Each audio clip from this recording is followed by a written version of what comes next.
再来看台大病院员工若准休困要出国佚佗，就要照病院的规定提早申请，经过核准了后才通出国去佚佗。即马台大病院工会是来质疑这有违反劳基法，所以提告。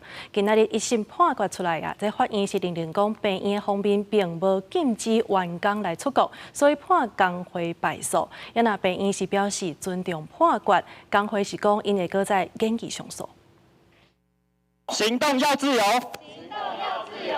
真侪医护做伙争取自身的权益。台大病院工会过去真侪摆抗议主张院内内规要求员工出国，无论任何价别拢爱先申请，而且有期间甲地点，经过院方核准才能出国。若无会送到定处，这期相关的规定违反劳基法，侵害迁徙自由。拍官司提告病院，不过法院一审判决败诉。你的特休假要什么时候请，跟你请假之后的你的用途，包含你要去哪里，你要做什么。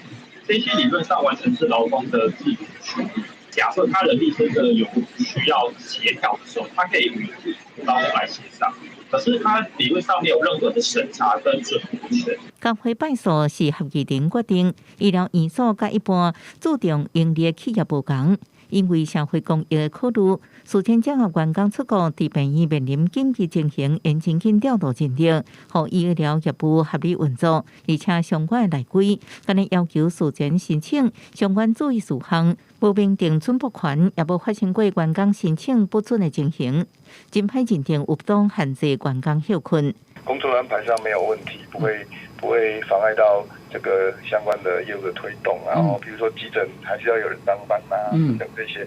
那在主管，除非还有另外其他特别考量，否则鲜少说大概不会准假啦。医方回应尊重判决，也指出在确保员工权益前提之下所优质的医疗服务，农民因为个人或者是系统性因素来耽误。